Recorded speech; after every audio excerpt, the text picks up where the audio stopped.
don't really know what else to say.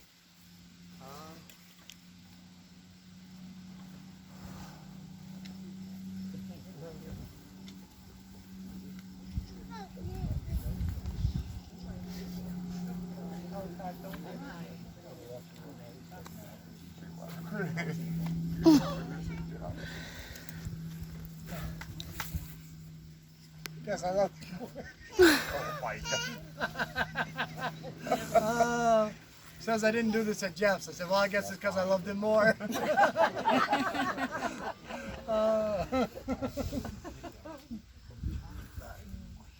No, I'm sure we all have our own memories of him here. Yes, we do. He's in a better place now. Amen.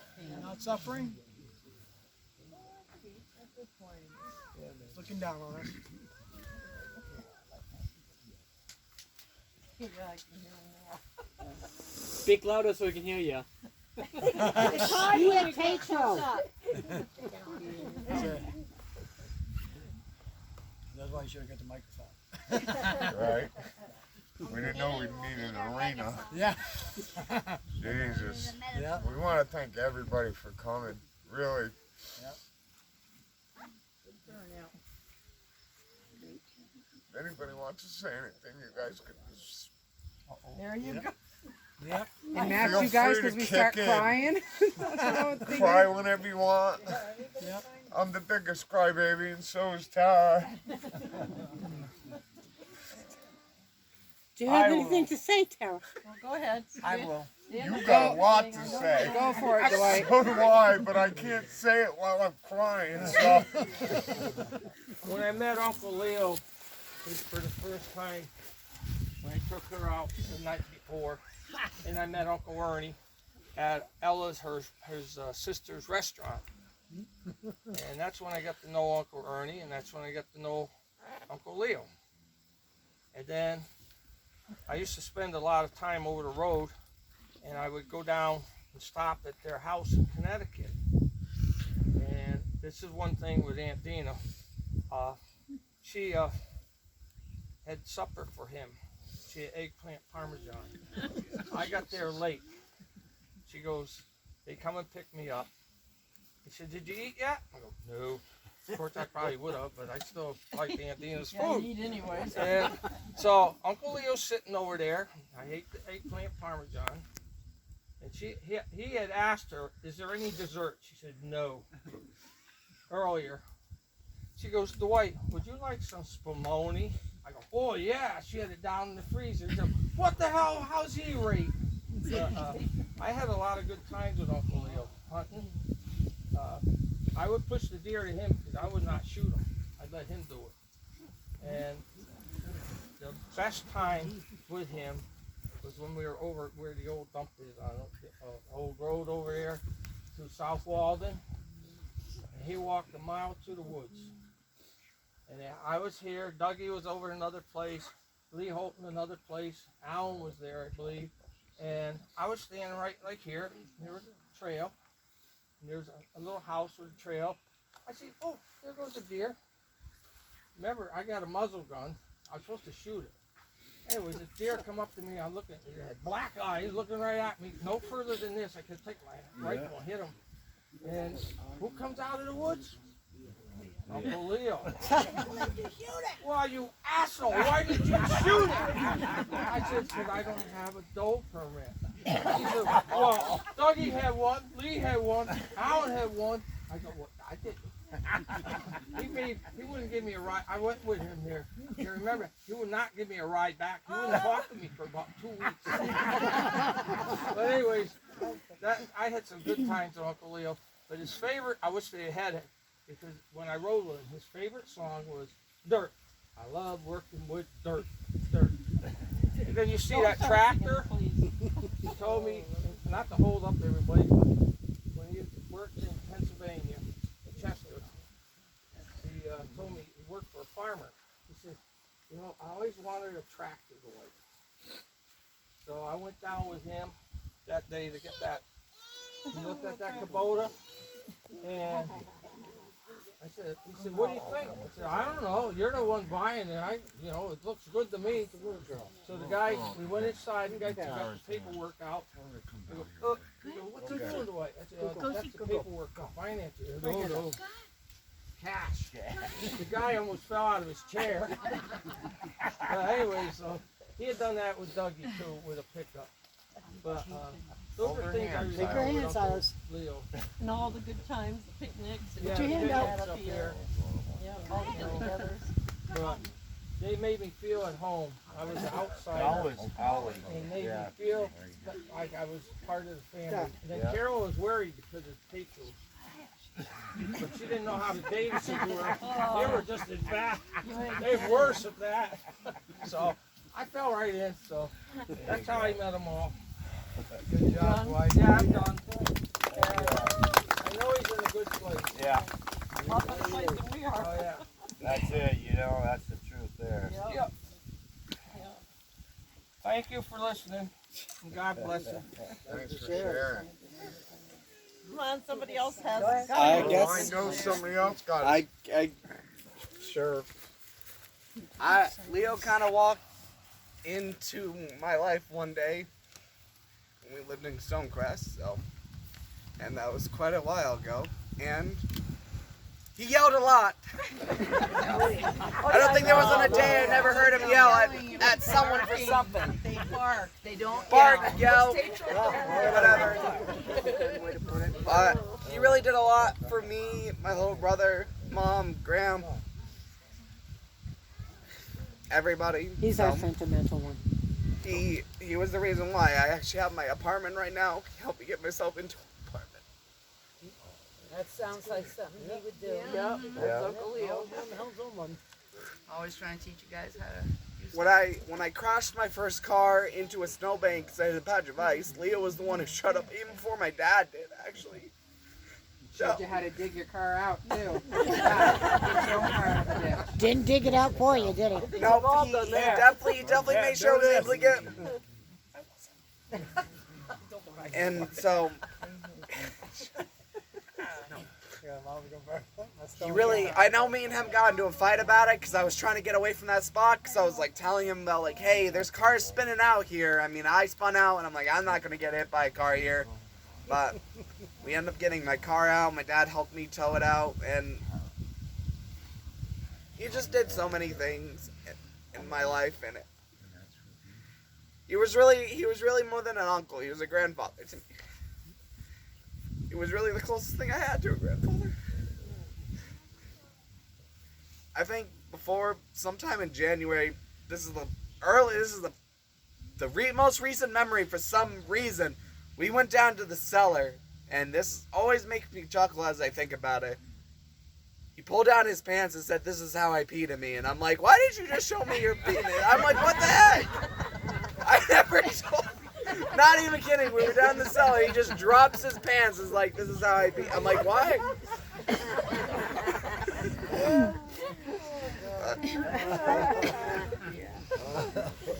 Leo really meant the world to me. So.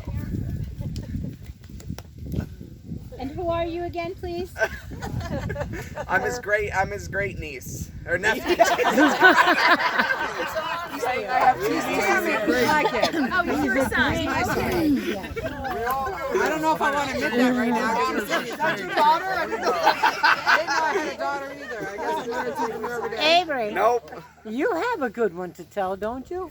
Yeah, you done? Yeah, go ahead, Abe. I think we can all agree that Leo wasn't the most sentimental man. Every day, at least every day, I tell him I love you, and I could count the times he said I love you too on one hand. And even on his last few days where he was in and out, any chance he'd get to say something smart ass, he would.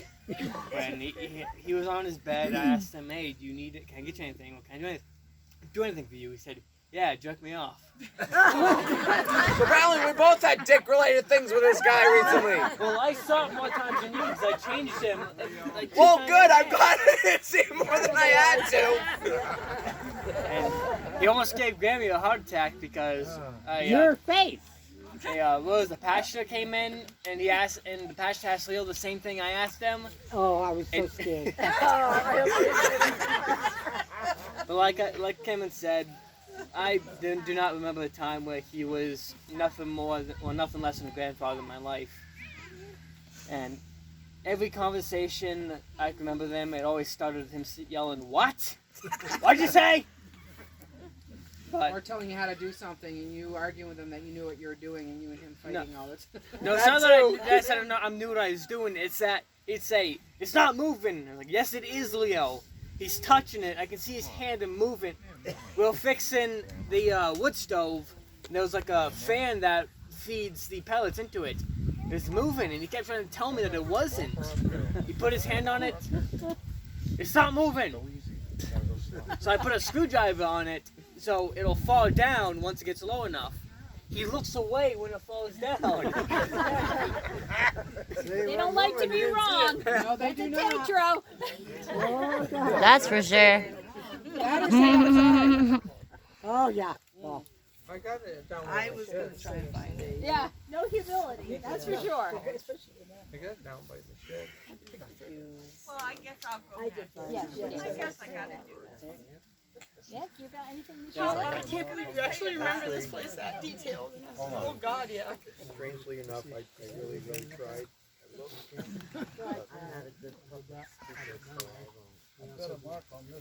Right. Well, it's not like we were a big group of people. All I can say is, Just speak up. Hold on. all I can say is, he. I remember him saying my whole life, you know, why say love you when you should already know? And I remember him pushing me, constantly pushing me. And I couldn't eat nothing of this. I gave him exactly the amount of change he tells me to give him. I have to sit here and write timetables over and over again. And Me too. until I gotta step in 1 second with the timetable thing. Oh my God, he was crazy about it. They don't give you homework. Well, thank God I know mine. I was down there because we got out of vacation earlier, right? We were down there for the summer. Right? He's still in school. The old man's there with the flashcards at the table. How much is this? Right? He knows because he got the answer on the back, right? Right? Of course, Leon's sitting there, right? Leon looked over at me, right? And he go, "Don't you say nothing." Right? I go, "I'm not gonna say nothing. I don't know the answer." No, I lived up here. I didn't have that flashcard. But, you know, I also remember times going up to camp during the summers and a certain song used to come on the radio and he'd look at me and he'd start singing and he'd have me sing with them. One was Anne-Marie Snowbird. Yep. The other one was Willie Nelson on the Road Again. yeah. I will never forget. Jesse, he was more than a grandfather to me. He was my father. I can't know why. Sorry, love. That's all right. That's what one of his passions was, to be a singer. He told me, no. He could I sing guess that's good. where I get that from I want to then. be a yodeler. If you ever, I was just going to say, if you ever heard him when he tried to yodel, he taught the world of his boys, though. you were right, Clint. He was. Him and that yodel. Yeah. He had a good voice. Years ago. Years ago. No, he's still here. My mom. Well, what are you gonna Yeah, do? we should say goodbye. And See you later. so, on his last few days, every time we say goodbye to someone, it broke my heart a little bit. Yeah, I got a cousin that's like that. Don't say goodbye, say see you. Yep. I said, but what if I don't see you again? I'm saying goodbye. I know every time we said love you, he never really said it back, but I do remember the last few days of him. He did said say it a it, lot. and I said to him, I said, love you. And he's like, I know you do. I'm like, you love me too? And he said, I don't know who I love more, you or your grandmother. I'm like, that is the nicest thing you've ever said to me, Leo.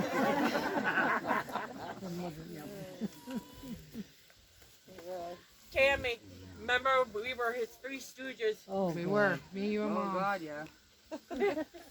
Couldn't change a diaper to save our I was lives. gonna say, I hope you guys don't change mine. Should anything happen to me? I got a picture of one that you did on Ileana.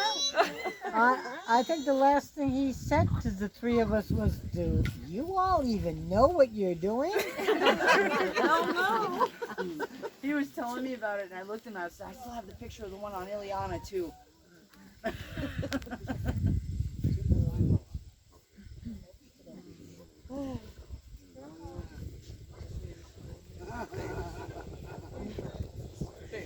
Are you gonna say anything, Jude? No, I just did. That's it. That's it. That's it. Carolyn, you I'm done.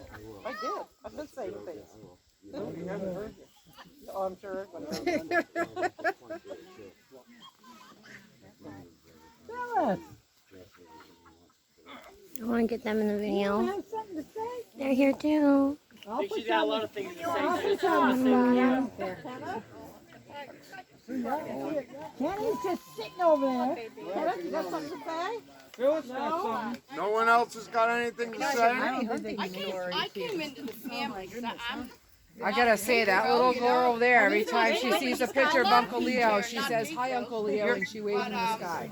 I came into I know Nora used to bring him his walker every time he stood up in those last few months because she knew he needed it to walk.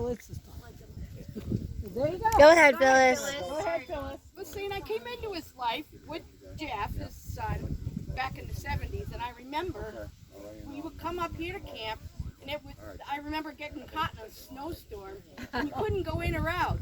So he sent Jeff and I walk. We walked all the way down there, went to the store, and came all the way back. And I remember who's the constable there? He picked us up. I can't think of the name of the guy now, but he was the constable, the vet, the doctor. Oh, Dr. Caffin. Dr. Caffin. Yeah, he did it all. He gave us the ride, and we came up here. And no, it was actually Leon that the cop showed up, and he said, "Oh, I see you got a deer." And Leon says, "Oh no, my dad got 2 of them." But you know what I know about the man is that he had no education. He had to drop out of school in the 3rd grade, and he had to go to work on the farm. That's why he was so crazy about education. I mean, that's why he flipped up those cards. He wanted you grandchildren to be smart, make something of yourself. And that's why he stayed after you. That's all he wanted was you guys to do well. I don't know what happened, but no. But no, so I even though and of course it's going to go to Uncle, I have so many memories of being here at camp. We came up every weekend. You know, and Jeff and his father fought every weekend, and we played horseshoes. And the kids played in these fields, like a lot of you did. You played in the barn, and just, it's just such, it's hard to believe that he's not going to be here anymore. And he, he was, the first part of his life, he was married to Dina, and Carolyn first. Oh, that's right. Well, yeah. Jeff and mother, they were married. That's questionable. And then he spent many, many years with Dina, and then after Dina died, he spent the last part of his life with Judy. And he's a pretty lucky guy, to have these people. All these women take care of him. All these women. He kind of had that way about him, Anyways, like I say, the amount of time I spent with the guy. But this is one thing I was going to say. I remember Jeff and I had divorced, and I was still coming up, hanging out with the family. Even though Jeff and I were divorced, I think I had a better relationship with Leo than probably I ever did with Jeff. But, so I came up, and something was said, and I said, "Well, that's a taker of was running away from the bee. And Uncle Ernie popped up out of his chair and he says, "Well, girl, you don't seem to mind. You're up here all the time." You know? So, you know, once you get the taker in your blood, you can't get rid of it. Nope. It's been a joy to be part of this family, and that guy there was the key to all of us. Yeah, he was. Yeah, we all loved him. I gotta tell you this story that came to my mind when she was talking about Doc Caffin. My mother had a German Shepherd. I can't remember which one it was. Do you remember that time when? And she asked Uncle Leo. She goes, something was wrong with the dog, and she said, "Do you know a vet around?" Uncle Leo sent her down to Doc Caffin. So Oh my God. my mother walks in and she says, "Are you Doc Caffin?" He says, "Yeah." She says, "Well, there's something wrong with my dog." Well, he was so porcupine quills. yeah, oh, that was it, porcupine quills. He goes, he looks at her, he was so insulted. He goes, "I'm not a vet." He says, "I'm an MD." Uncle Leo, the mom came back and she gave him shit. He started laughing his ass off. Oh, look at that. She says, "God dang you and Leo. You sent me to a freaking doctor for the dog." And I also, I got thinking about what I said about his education. But you know what? That man was so self-taught. If you were ever to be deserted on an island, that man would be the one you'd want with you. He'd make something. He did everything. He painted. He plumbed. He mechanic. But, you know, he was such a. I was impressed with the amount of knowledge in that man. But what I thought was funny is he thought everybody else should have that same knowledge. And if you didn't, boy, he'd say, "What do you mean, girl? You don't know how to do that?" But yeah, it's like, no, I don't. But I mean, he was such, in my mind, he was such a gifted man to be able to make that much. I got thinking about what I said, and he self-taught himself. Oh, yeah. You know, everything. I said, "Well, how'd you learn how to do that?" He's like, "Watched, you know." He'd work with masters of whatever, and he'd pick it up. It was just, he was, I mean, there's different ways of being smart. Right. He was totally that smart. Well, you don't have to be book Yeah, and if you didn't know how to do it, you were going to learn it. He was going to teach you. Oh, absolutely. That stove in there, when it was in Connecticut, he said, "You're going to make me corn muffins and not on that stove. You're going to make it on that stove, and you're going to make it from scratch." And I'm like, "You're kidding me." You know, and he's like, "No, I'm not kidding you. You're going to make it right there."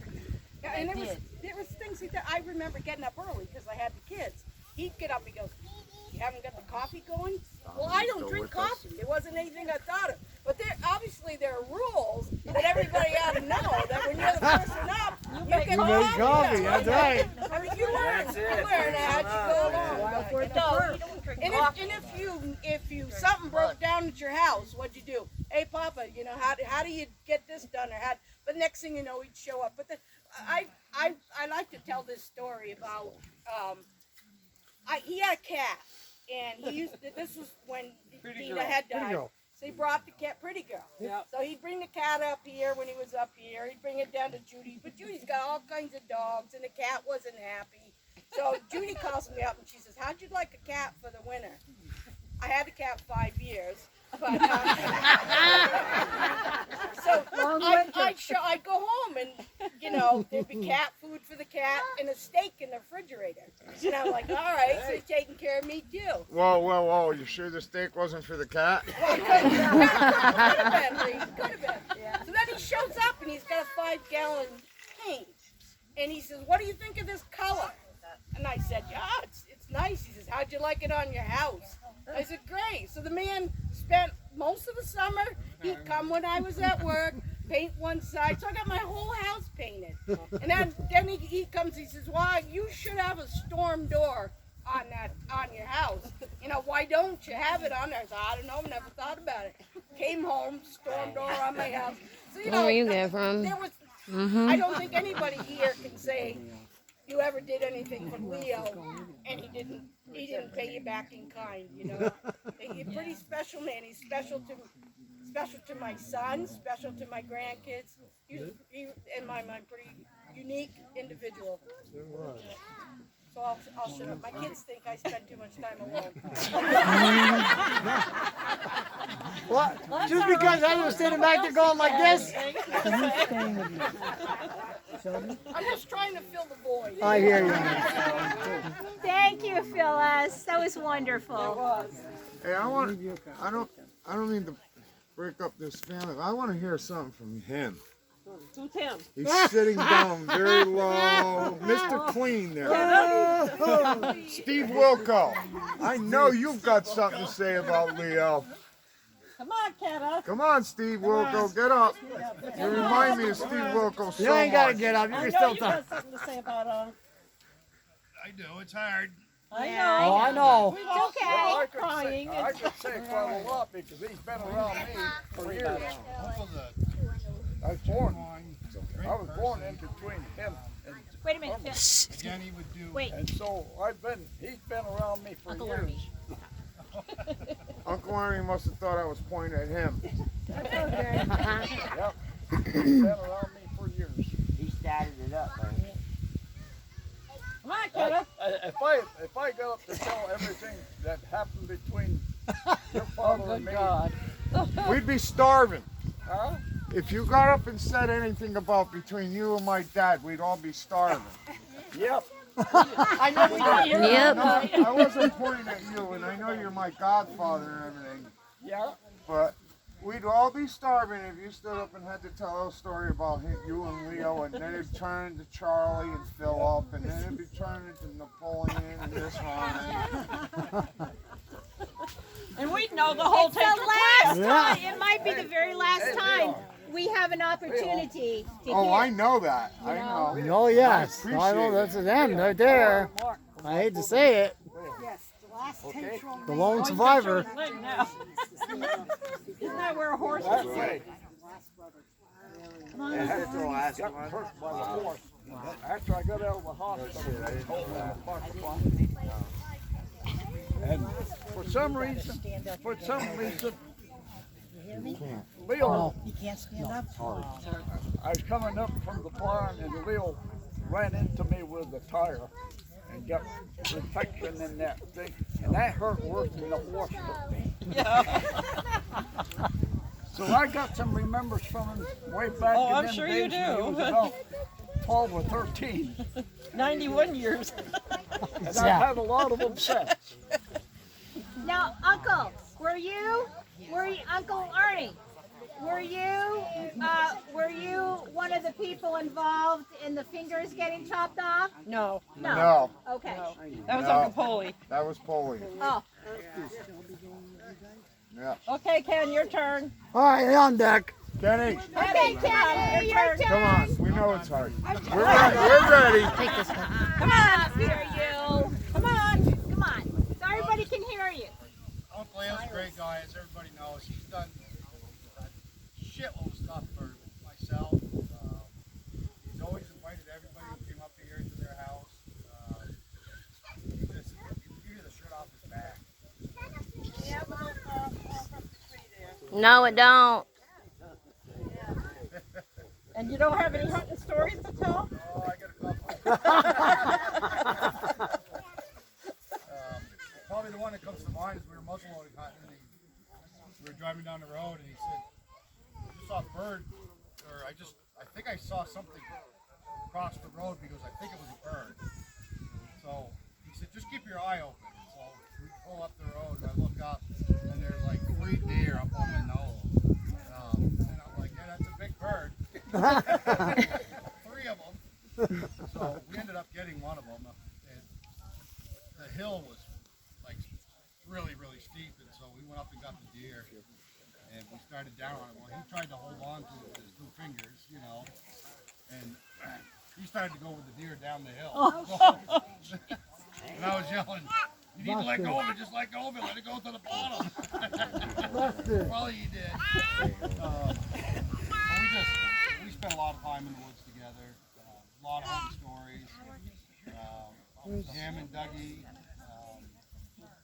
and the whole crew. I mean, we used to have a big crew here during hunting season.